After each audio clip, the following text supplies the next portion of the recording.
Sono sempre quelli soliti monelli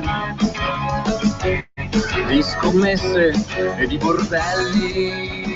Amici sportivi, buon pomeriggio a tutti. Calcio parlando, siamo ovviamente in diretta nonostante l'orario del lunedì, perché questo è il cambiamento. Insomma, nel corso di quest'estate andremo in onda al lunedì in orario pomeridiano, primo pomeriggio dalle 13:15 alle 14. Rimane invece invariato l'orario pressoché identico del sabato, sempre dalle 13 alle 14, però al lunedì, all'inizio della nostra settimana, non saremo più in prima serata, ma traslochiamo al pomeriggio almeno fino al mese di settembre. C'è il mondiale da approfondire, un mondiale che è decollato con tutte le grandi squadre che sono di fatto scese in campo all'appello. Mancano per l'ordine cronologico Germania e Portogallo, che scenderanno in campo questa sera, affrontandosi peraltro una con l'altra alle ore 18, quindi la grande sfida che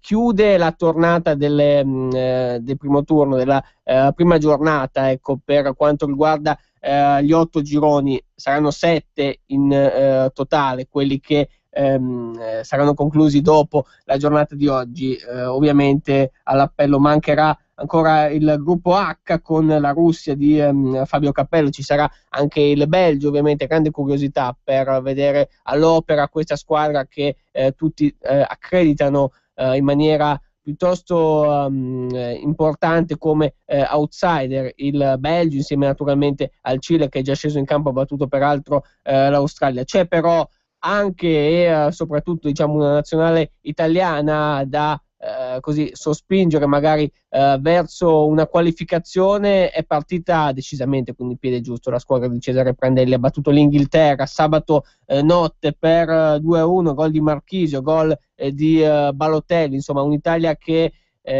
anche al netto di quanto successo nell'altra partita con l'Uruguay clamorosamente sconfitto dalla Costa Rica, può guardare con una dose di ottimismo verso una qualificazione che insomma, con qualche calcolo alla mano già perfezionato, abbiamo visto, potrebbe addirittura strappare il pass per gli ottavi dopo 2 giornate. Ma ovviamente meglio non correre troppo. L'Uruguay scenderà in campo prima dell'Italia nella prossima partita, quella contro l'Inghilterra. Ecco, un risultato di parità o un risultato di vittoria in favore degli inglesi agevolerebbe il compito dell'Italia contro la nazionale del Costa Rica. Non però una squadra che si pone a questo mondiale come sparring partner. Assolutamente lo ha dimostrato di gran lunga nella prima gara, quella contro l'Uruguay, che peraltro ha vinto 3-1 in rimonta dopo il calcio di rigore siglato da Cavani. Tornerà peraltro Suarez nell'Uruguay. La partita contro l'Inghilterra un valore aggiunto non da poco, e certamente nel gruppo D, quello che riguarda l'Italia, è interessante anche puntare ai fari su questo. In ogni caso, Italia che scenderà in campo contro la Costa Rica venerdì alle 18, e lo stesso orario sarà anche per la partita contro l'Uruguay, per cui ci separano poco più di 4 giorni, per essere precisi, dalla sfida contro la nazionale del Costa Rica, e un'Italia che vuole bissare il successo ottenuto contro l'Inghilterra. Cosa è successo nelle altre partite? Che la Francia intanto ieri ha battuto per 3-0 l'Honduras nettamente, un Benzema in grandissime condizioni. Anche una curiosità, perché il secondo gol della Francia, poi attribuibile al portiere dell'Honduras come autorete, è stato così suggellato dalla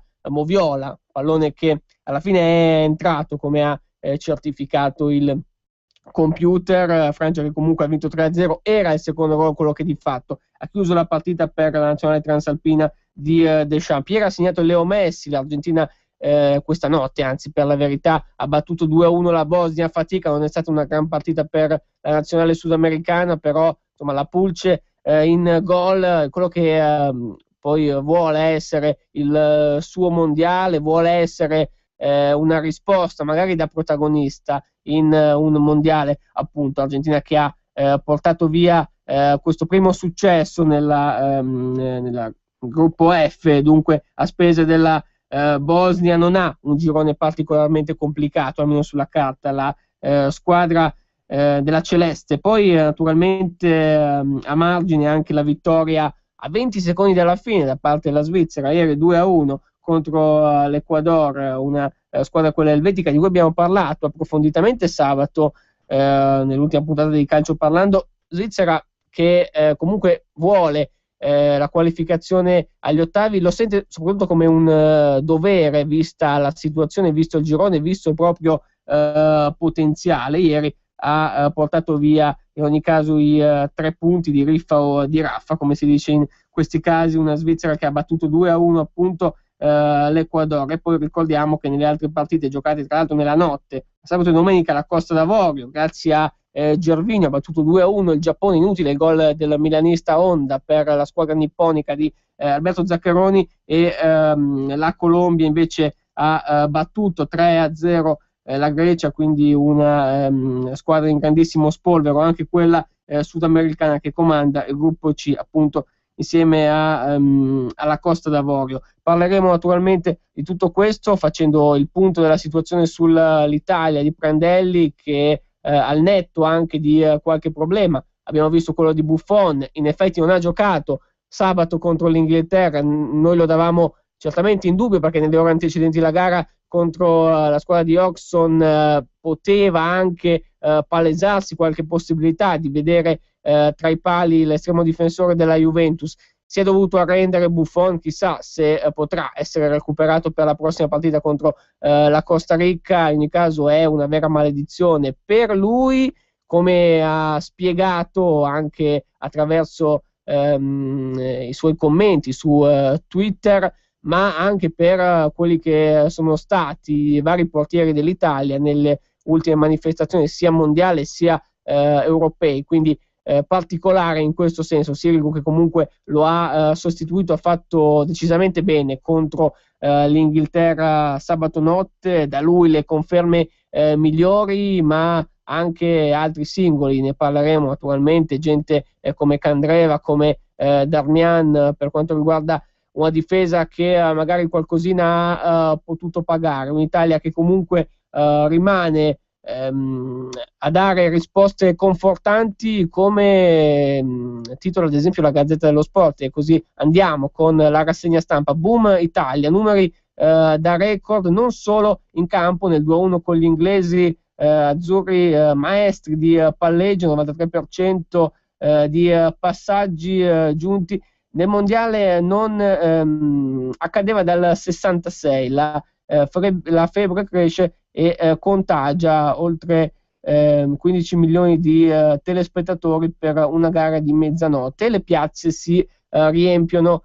E poi ancora Super Mario da applausi, Prandelli vuole di più, e poi ancora Buffon forse con l'Uruguay per De Sciglio è più dura, quindi certo è che per vedere in campo il portiere dell'Italia titolare, ovviamente Buffon, bisognerà attendere, bisognerà pazientare ancora la settimana prossima. In taglio alto Benzema e Pogba, la Francia va di corsa, doppietta del 9 del Real, e poi ancora un commento su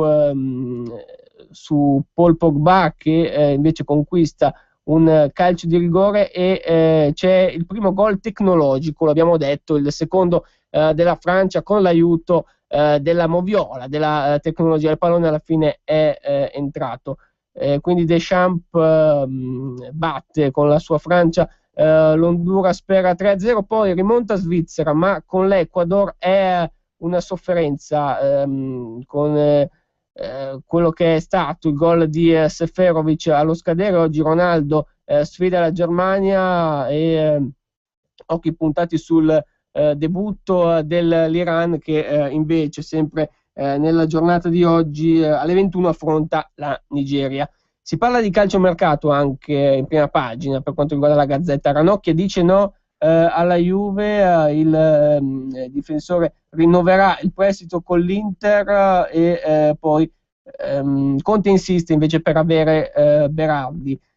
Il commento anche sulla Sampdoria con Mihajlovic, credo in Ferrero, con lui Sampdoria ok, riferimento al nuovo presidente della società blu cerchiata. Questo dice la Gazzetta dello Sport. Andiamo al Corriere dello Sport, anche qui Italia ovviamente, che si prende la copertina. Prandelli d'Italia, il CT ha costruito una nazionale che coinvolge 15 milioni di notti davanti alla TV, pazzi per Balotelli, Buffon migliora, Paletta va fuori e Candreva pensa di lasciare la Lazio.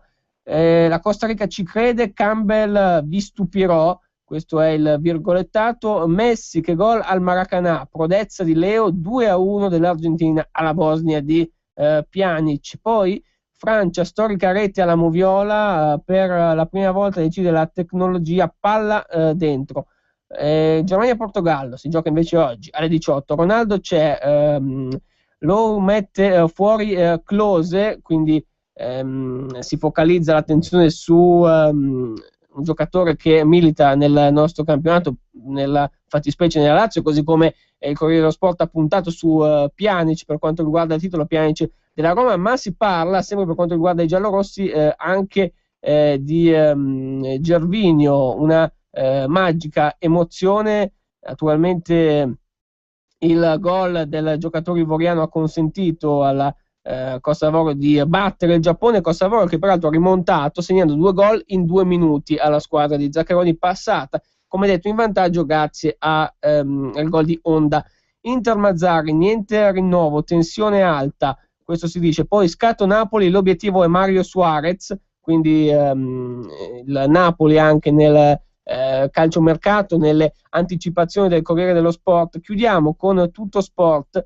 Darmian spacca, questo è il titolo, con la foto grande del numero 4 dell'Italia, che peraltro gioca nel Torino. Il terzino granata stupisce il mondo e scatena un derby al veleno. Chiellini merita molto di più del Toro, dice il difensore della Juve, deve fare la Champions, in riferimento appunto a Darmian. La durissima replica di Cairo, chiaro che non basta una laurea per essere intelligenti. Lo Juventino impari a rispettare rispettare i nostri titoli, dice Cairo, sottotitolo che ovviamente va a intrecciarsi sui discorsi Juve-Toro. Per quanto riguarda Tutto Sport, un esordio epico, Italia adesso non rovinare tutto, dice Prandelli. Poi Francia, Benzema risolve il rebus, Honduras 3-0, quindi anche celebrazione di Karim Benzema sulla netta vittoria della Francia. La magia di Messi esalta l'Argentina, ma quanta fatica. Giustamente il riferimento alla partita di questa notte con il gol appunto di Leo Messi. Ancora mercato con la Juve, mossa Juve con il River per Balanta e Quadrado. Fausto Rossi dice: Toro, verrei felice da te e che derby. L'Inter va su Criscito, Milan, Rami con Banega. E poi ancora con con la finale playoff di andata in Serie B, perché ieri si è giocata anche questo, rischia un po' di passare in sordina visti i mondiali, viste le tante partite che si stanno disputando per quanto riguarda la rassegna iridata. Al Cesena il primo round, Mai Latina è in corsa. In effetti il Cesena vinceva per 2-0, ma poi c'è stata la rete della squadra romagnola, della squadra laziale, che ha rimesso in corsa, si è rimessa in corsa per la finale di ritorno. Gol di Cisotti dopo il gol di Volta e di Marilungo. Ecco che un 2-1, risultato di misura, tiene quanto mai aperto il discorso per il ritorno. Latina sarà sufficiente vincere con qualsiasi punteggio. Cesena si presenterà ovviamente con 2 risultati su 3 al ritorno mercoledì sera, però 2 gol di scarto sarebbero stata una polizza più rassicurante in vista della gara al ritorno. Intanto andiamo a salutare, collegato con noi naturalmente, Daniele Amadasi. Ciao Daniele, buon pomeriggio. Ciao Adriano, a te e a tutti i nostri radioascoltatori. Ricordiamo anche i numeri per intervenire in diretta: 0266203529, le telefonate 346 6427 756, invece il numero dei nostri SMS. Una particolarità, Daniele, in questo mondiale che sicuramente andiamo ad approfondire nei dettagli: 11 partite per il momento, ancora nessun pareggio. Poteva esserlo quello di ieri tra la Svizzera e l'Ecuador, invece il gol finale, il gol che ha deciso la partita a 20 secondi dalla fine, ha dato 3 punti alla nazionale elvetica. Quindi ancora nessun pareggio per il momento. Nessun pareggio, soprattutto nessuno 0-0, tantissimi gol. È un mondiale che per adesso sta facendo notare che la cosa più interessante è proprio la voglia di vincere che tutte le squadre stanno mettendo dentro, seppure si stia giocando in condizioni climatiche abbastanza difficili. La sfida che l'Italia ha fatto a Manaus contro l'Inghilterra soprattutto lo ha dimostrato. È un mondiale che è partito con una serie anche di risultati a sorpresa. Si sono già disputati 2 diciamo così derby europei, quello stravinto dall'Olanda 5-1 contro la Spagna e quello vinto dall'Italia contro l'Inghilterra. Oggi poi assisteremo alla super sfida, direi, fra Germania e Portogallo. Soprattutto poi, l'abbiamo detto, tante sorprese, come c'è stata di sicuro la pesantissima sconfitta della Spagna, e poi è un mondiale che ha visto molte formazioni passare in vantaggio per poi subire delle incredibili rimonte. Di sicuro anche l'Uruguay direi che è andata a pagare dazio. Quindi fino adesso è un mondiale che ha dimostrato molte cose belle. Forse la squadra più debole vista in campo in quest'ultimo periodo è stato l'Honduras, che ieri ha affrontato la Francia, però devo dire che il livello medio è molto più alto di quello previsto, quindi è un mondiale che, devo dire, è partito veramente bene, soprattutto poi anche per quello che riguarda i colori azzurri dell'Italia. Sì, poi comunque dobbiamo dire che trattandosi di un mondiale, squadre, abbiamo detto prima, sparring partner non possono essercene. Citavamo l'esempio del Costa Rica. È anche quasi superfluo sorprendersi sotto certi punti di vista. È chiaro che fa abbastanza rumore il tris che la nazionale centroamericana ha riservato all'Uruguay sabato sera prima che giocasse l'Italia, però come ricordavi tu, in effetti l'unica partita o quasi senza storia è stata quella che ha visto sconfitto l'Honduras dalla Francia 3-0, perché poi per il resto, al di là di questo 5-1 dell'Olanda chiaramente sulla Spagna, che fa un po' discorso a sé, visto che comunque si affrontavano 2 colossi, il Brasile ha fatto fatica contro la Croazia e poi anche in altre gare certamente non si è avuto un particolare squilibrio. Certo, in Colombia-Grecia il risultato dice 3-0, però è anche un girone che se analizzato è anche piuttosto equilibrato. Ecco, il girone C con il Giappone, la Grecia, la Costa d'Avorio e la Colombia, i sudamericani favoriti, come hanno peraltro puntualmente dimostrato. Però non è un mondiale che così pare già scritto in certi suoi risvolti, anche vedendo partita per partita. Di certo, Daniele, non sono mancati i calci di rigore in questo primo scorcio di mondiale, in questa parte di gare, la tornata delle prime, che si completerà tra oggi e domani. Tanti i rigori fischiati, giusti o meno giusti, naturalmente, da quello definiamolo pure scandaloso di Brasile e Croazia, a quello che magari ha fatto discutere dato alla Spagna contro l'Olanda, ad altre situazioni magari analizzate sotto certi punti di vista, con il culmine arbitrale raggiunto ieri. Poi si è trattato di decisioni corrette, ovviamente, quella legata al secondo gol della Francia.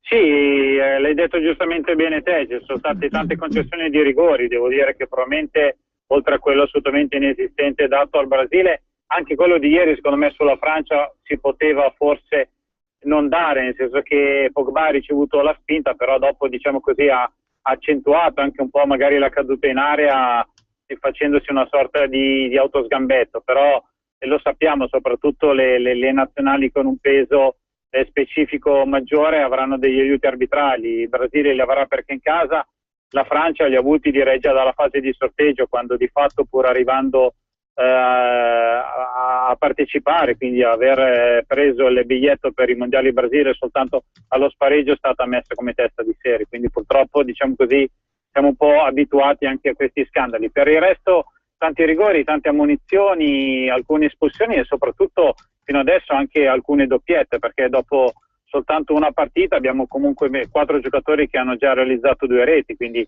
il brasiliano Neymar, ieri abbiamo visto poi anche il discorso di Benzema, il 2 olandese come Van Persie e Robben era già andato a segno per 2 volte, per cui devo dire mondiale che fino adesso Adriano deve soltanto farci, diciamo così, dopo la novità del gol dato alla Francia attraverso il discorso, diciamo così, della diretta tecnologia della moviola in campo, dobbiamo soltanto andare ad assistere, diciamo così, al primo e vero time out, perché durante Italia-Inghilterra devo dire è stato molto intelligente l'arbitro che dopo la prima rete azzurra il pareggio dell'Inghilterra ha concesso direi quasi 60 minuti di sosta ai giocatori, quindi vedremo così, anche siamo soltanto in attesa, diciamo, di scoprire questi time out da 3 minuti che potrebbero essere dati al minuto 30 del primo e del secondo tempo qualora le condizioni meteorologiche, diciamo così, risultassero gravi da parte di un delegato FIFA che dovrà decidere.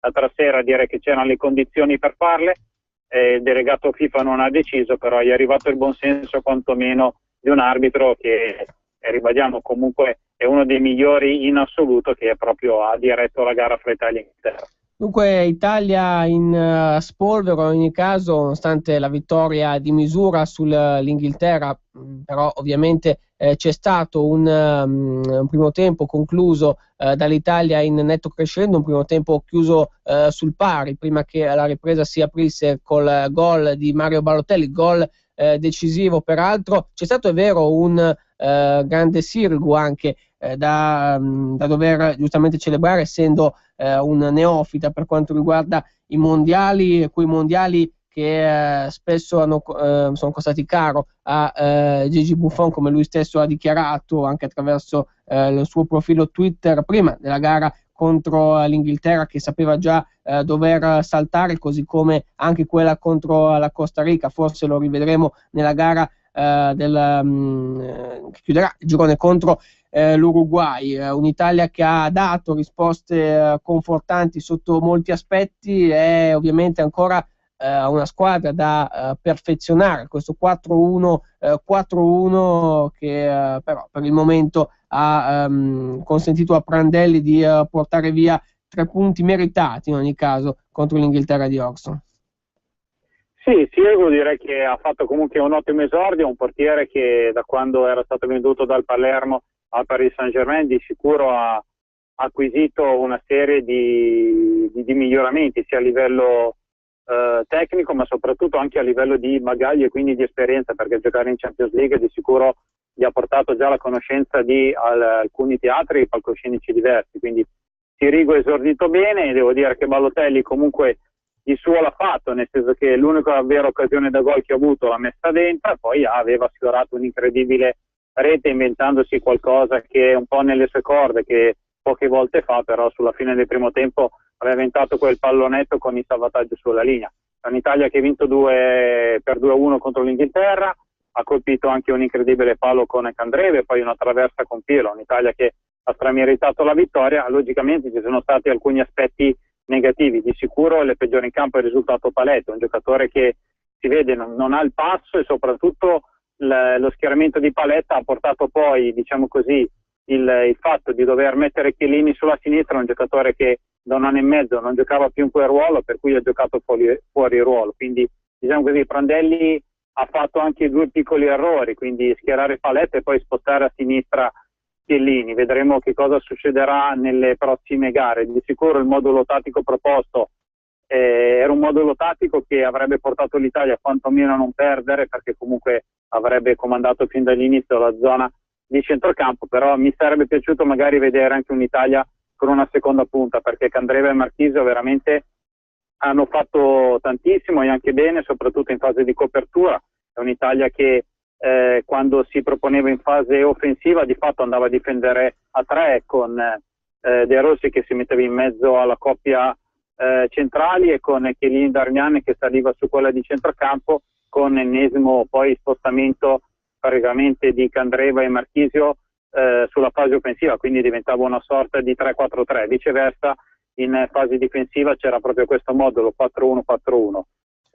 Quindi devo dire che assolutamente l'Italia ha fatto un'ottima prestazione, nonostante qualche pecca, e l'abbiamo vista quando Sturridge sulla sinistra di sicuro ha diciamo così, dato non pochi problemi sia a Chiellini che a Paletta, quindi direi che forse l'unico giocatore bocciato è proprio Paletta. Vedremo che cosa succederà già nella prossima gara, considerando che De Sciglio di sicuro dovrebbe verosimilmente entrare con l'Uruguay, anche se è veramente difficile che il terzino del Milan possa già rientrare nella fase a gironi, quindi speriamo che possa farlo più avanti, quindi vorrebbe dire anche che l'Italia è riuscita a passare il turno. Viceversa, come anticipato bene te, Adriano, Buffon salterà la gara con la Costa Rica, ma poi di sicuro al 100% ritornerà in campo nella sfida contro l'Uruguay, che dovrebbe essere magari anche non decisiva, perché se l'Italia dovesse già battere il Costa Rica si ritroverebbe con una giornata d'anticipo già qualificata per gli ottavi di finale, e soprattutto sarebbe un dato positivo, perché l'Italia potrebbe puntare anche al primo posto, quindi poi avere anche un tabellone migliore. Sì, alla faccia poi di tutto quel carico di pessimismo che accompagnava la spedizione azzurra prima di questo mondiale. Al di là di questo, tu parlavi prima del problema caldo, l'AFA, la grande umidità che sta raggiungendo livelli esponenziali. Le prossime due partite si collocano all'ora di pranzo in Brasile alle ore 13, sia quella contro la Costa Rica sia quella contro l'Uruguay, per cui se potevano essere palesati dei problemi, lo ha sottolineato anche la federazione con Demetrio Albertini, si va incontro al peggio, non è che la situazione possa migliorare da qui a fine girone.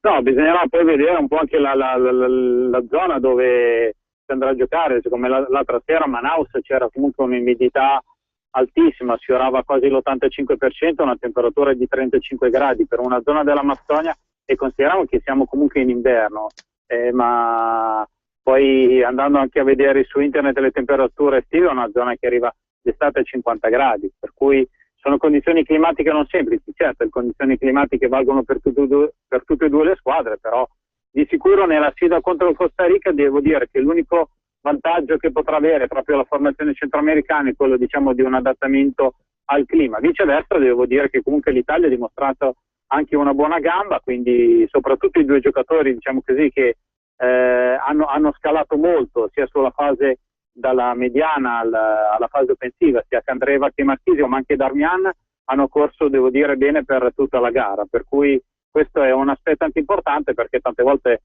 abbiamo detto l'Italia arriva magari a giocare certe competizioni con molti giocatori stanchi, invece abbiamo visto che molti giocatori italiani riuscivano a tenere quasi senza problemi il campo, a differenza di quello che invece l'abbiamo raccontato anche sabato, è stato l'incredibile crollo della Spagna, che ha dimostrato proprio delle carenze pesantissime a livello atletico.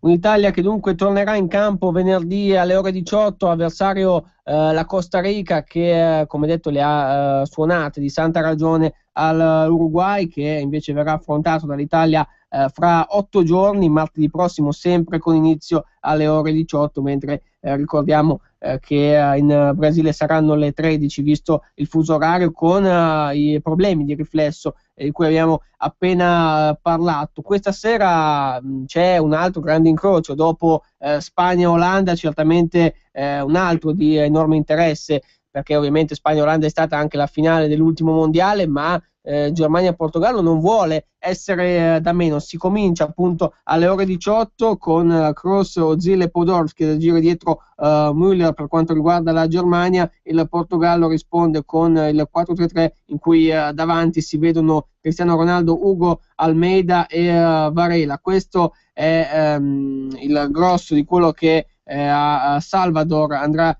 in scena oggi alle 18. Cristiano Ronaldo vuole essere certamente la risposta a Messi, la risposta a Neymar per quello che abbiamo visto in questa prima giornata nel girone, che ricordiamo comprende anche il Ghana e gli Stati Uniti, che invece scenderanno in campo questa notte. Quindi del buono si può vedere anche dal gruppo G come Germania, chissà che magari non siano proprio i tedeschi a vincere il loro girone e a confermarsi, perché in un modo o nell'altro là davanti insomma la Germania ci arriva sempre, dobbiamo dire. Sì, io penso che andando a vedere, non so, le ultime 7-8 edizioni dei campionati del mondo, forse il peggior piazzamento della Germania è stato un quarto di finale. È una formazione che non sbaglia mai questi obiettivi, è una formazione che a livello generazionale è cresciuta tantissimo. Basta andare a vedere tutti i giocatori che ha tirato fuori negli ultimi anni, sia il Bayern Monaco ma soprattutto anche il Borussia Dortmund, Müller, Götze, giusto per fare anche dei nomi. La differenza che probabilmente ha Cristiano Ronaldo rispetto agli altri due nomi che hai fatto te, come Neymar e Messi, è che Neymar e Messi giocano comunque in formazioni dove di talento ce n'è tantissimo. Cristiano Ronaldo a tutti gli effetti invece dovrà portare l'acqua al mulino in questa gara, che risulta un po' quasi come quando Don Chisciotte andava a combattere contro i mulini a vento. Ecco, bisogna sperare che non ci siano solo dei Ronzinante e dei Sancho Panza come compagni di squadra del Portogallo. Un Portogallo che quindi dovrà cercare di fare comunque una buona gara. È un avversario difficilissimo quello della Germania, secondo me il pronostico è abbastanza chiuso, prevedo una vittoria della Germania, però vedremo che cosa potrà fare un Cristiano Ronaldo, soprattutto alla luce di una stagione che l'ha visto trionfare a livello personale con la vittoria del Pallone d'Oro e soprattutto poi andare a vincere anche la 10ª da protagonista, quindi la 10ª Champions League o Coppa Campioni che dir si voglia con il Real Madrid. È una gara molto importante, però ribadiamo, Adriano, giustamente la differenza che c'è fra il Portogallo, quindi gli altri 10 giocatori del Portogallo e Cristiano Ronaldo, e tutta la squadra di una Germania che veramente è una delle corazzate che secondo me di sicuro è una formazione che anche quest'anno arriverà fra le prime 4 finali. Dunque è un mondiale che esaurirà i propri contenuti della prima giornata domani, quando si affronteranno Belgio e Algeria alle ore 18, si affronteranno anche Russia e Corea del Sud con inizio a mezzanotte, per cui occhi puntati, l'abbiamo detto anche in apertura, certamente sulla Russia di cappello, ma su un Belgio che si propone come assoluto outsider. Le possibilità di passare il turno ce le ha tutte, vedendo anche gli avversari, appunto Corea del Sud e Algeria, che si frapporranno sul suo cammino nel girone H. Questo dice insomma la previsione iniziale che con un cappello destinato, se vogliamo, a partire un po' più favorito, vedrà ovviamente l'ostacolo di un Belgio nello scontro diretto poi il 22 di giugno, quindi parliamo di sabato prossimo, certamente per questa partita che sarà lo scontro al vertice del gruppo H. Poi si riprenderà ovviamente con Brasile e Messico sempre domani con inizio alle ore 21 per ricominciare il giro. Vedremo. Intanto torniamo qui su quello che non ha detto la prima giornata. Ad esempio, Daniele, l'Uruguay recupererà Suarez nella partita contro l'Inghilterra, un valore aggiunto, l'abbiamo definito prima. Forse l'Uruguay non abbiamo proprio visto tutto, ecco, quantomeno, anche se la sconfitta contro la Costa Rica ha creato una buona dose di imbarazzo, al di là di quelle che erano le assenze, come quella di Suarez, che invece contro l'Inghilterra e contro l'Italia anche ci sarà. È un girone quello di fatto dove, a parte la Costa Rica, soprattutto per quello che riguardava il premondiale, vedeva quasi favorito l'Uruguay e poi Italia e Inghilterra a giocare per il secondo posto. Invece dopo la prima giornata si è ribaltata tutto, è un'Italia che è lanciata verso il primo posto, Costa Rica permettendo, un Uruguay che di fatto dovrà già giocarsi una sfida importantissima, una sorta di spareggio contro l'Inghilterra. È un Uruguay che deve soltanto vincere, vedremo cosa succederà. Di sicuro il recupero di Falcao sarà importante, però di Suarez sarà molto importante, quindi vedremo che cosa succederà. È un'Inghilterra che comunque l'altra sera ha giocato bene, soprattutto sugli esterni, però ha dimostrato a livello di centrocampo di non avere più la freschezza di certi giocatori. Era probabilmente un po' arrivato al passo della propria carriera, soprattutto per quello che riguarda l'apporto in nazionale. Quindi è una gara, direi, assolutamente da seguire, un po' come sarà la seconda sfida della Spagna. Quindi è già bello vedere un mondiale che, diciamo così, nella fase intermedia, nella fase gironi, come seconda delle 3 giornate, vede già praticamente delle sorte di spareggio da dentro a fuori, quindi direi che per l'interesse questo è una cosa bellissima. Sicuramente, quindi un mondiale tutto da godere, anche poi nel gruppo B, dove ricominciando il giro vedremo una Spagna costretta a vincere, gara da dentro o fuori, quella contro il Cile di mercoledì sera alle 21, questo incrocio molto interessante, al di là del risvolto in cui la squadra di Del Bosque dovrà assolutamente portare via i 3 punti, preceduta come partita da Australia-Olanda, per cui se gli Orange dovessero vincere di nuovo avrebbero una qualificazione praticamente in tasca, e la Spagna, abbiamo detto prima, ricordando anche quello che fu capace di fare l'Italia ai mondiali del 2010, cioè abbandonare il torneo nella fase a gironi dopo essere stata campione del mondo, cioè presentandosi da campione del mondo in carica, ma lo stesso aveva fatto anche la Francia al mondiale del 2002, sconfitta, eliminata anzi per meglio dire nella fase a girone, quando invece aveva come biglietto da visita quello di essere campione del mondo avendo vinto il mondiale precedente, quindi una sorta di concatenazione, no? Che ha colpito prima la Francia, poi l'Italia, chissà, magari questa volta potrà davvero toccare alla Spagna, che in ogni caso deve risollevarsi, non si è presentata bene a questo mondiale dopo essere passata in vantaggio contro l'Olanda, ne ha prese 5 ed è davvero crollata nel secondo tempo sotto i colpi di Arjen Robben e di Van Persie. Questo dirà il gruppo B con la sua ripresa, con la sua ripartenza fra 2 giorni, Australia-Olanda appunto e Spagna-Cile. Questo sarà il prosieguo del mondiale che continueremo a commentare partendo poi da sabato, quando saremo in onda come sempre alle ore 13 con la nostra puntata di Calcio Parlando, il giorno dopo la seconda partita dell'Italia, quella contro la Costa Rica della seconda giornata. Dunque avremo tempo e modo per commentare l'altra gara degli Azzurri, quella di mezzo, in cui certamente la classifica potrà dare una sorta di indicazione quasi definitiva, anche vedendo quello che avranno combinato nel frattempo Uruguay e Inghilterra. Esauriamo, Daniele, questi ultimi minuti di trasmissione dedicandoci prima di tutto al mercato, poi anche a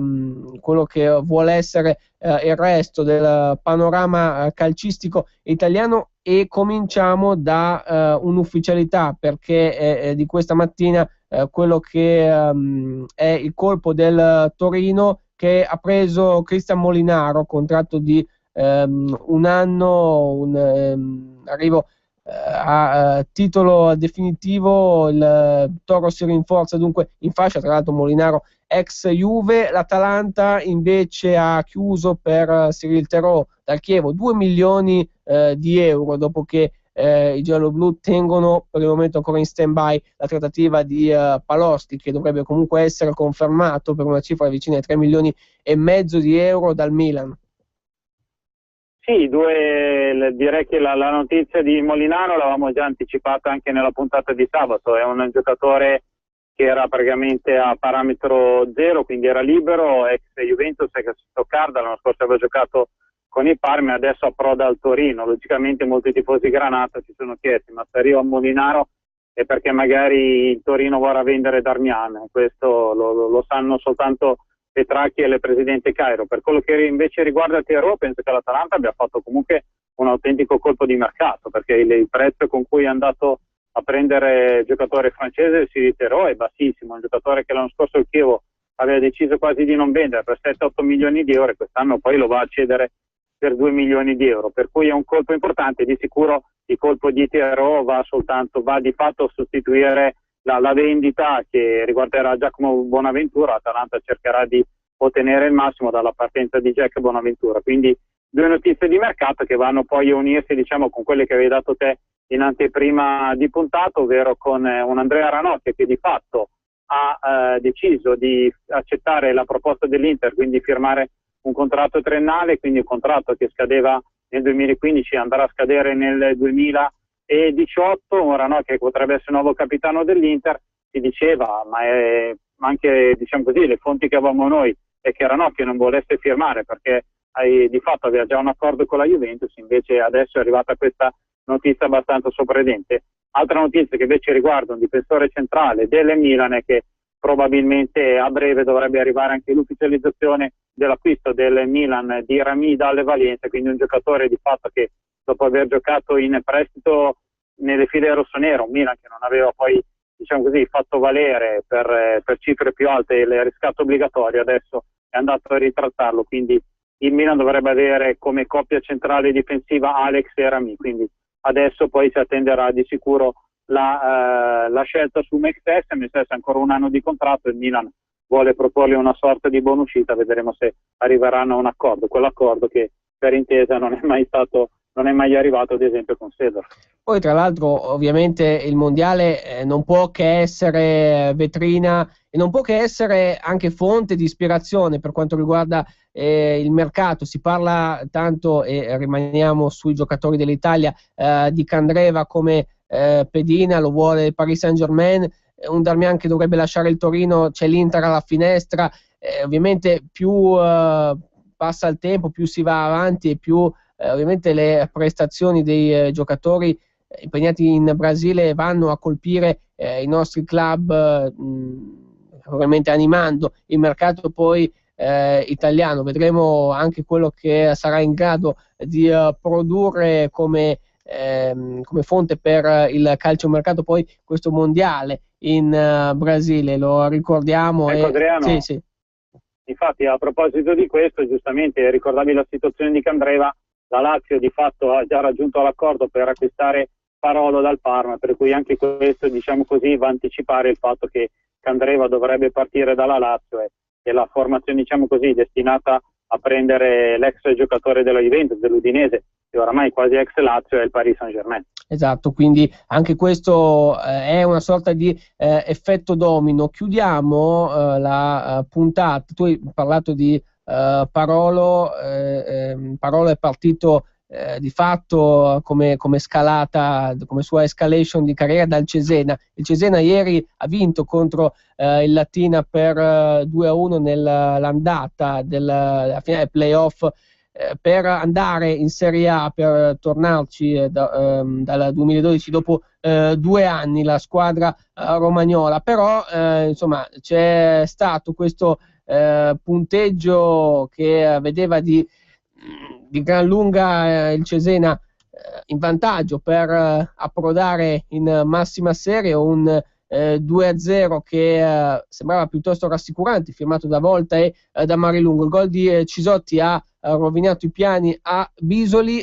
Mercoledì sera il Latina dovrà comunque vincere con qualsiasi punteggio, finale incerta fino all'ultimo, la terza e la quarta del campionato di Serie B se la stanno combattendo. Di fatto questa promozione in Serie A sarebbe la prima per il Latina, così come la squadra laziale è alla prima volta in Serie B, quindi qualcosa di storico. Il doppio salto, ricordiamo, era riuscito allo stesso Cesena al Novara in tempi recentissimi, però il Latina farebbe veramente un miracolo, prima volta in Serie B e poi subito dopo prima volta in Serie A.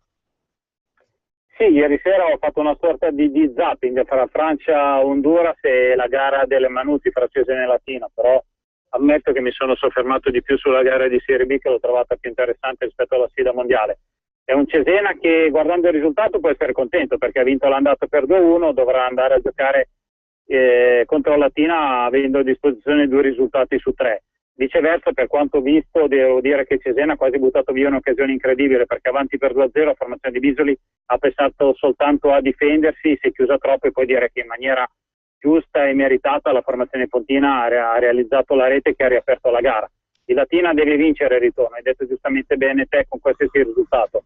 Fino adesso i playoff di Serie B soltanto un anno hanno visto una formazione che non è arrivata terza salire in massima serie, era l'anno della Sampdoria, quando oltre al pescare al Torino era salita proprio la Sampdoria, che è arrivata terza superando poi il Varese. Vedremo cosa succederà, è una sfida completamente aperta, per cui onestamente darti un pronostico non lo so, però posso così per fare una sorta di giochino dire 51% Latina, 49% Cesena, perché mi piace l'idea di un doppio salto incredibile di un Latina che praticamente dalla Lega Pro si ritroverebbe in Serie A direttamente in 2 anni, avendo disputato per la prima volta soltanto un campionato in Serie B e poi risultando di fatto un'incredibile matricola della massima serie. Sì, altro non può esserci, di fatto equilibrio massimo fino all'ultimo anche mercoledì sera, almeno così certamente dovrebbe essere. Noi ci fermiamo per quanto riguarda la puntata di oggi, torneremo sabato ricordando che si giocano Germania-Portogallo,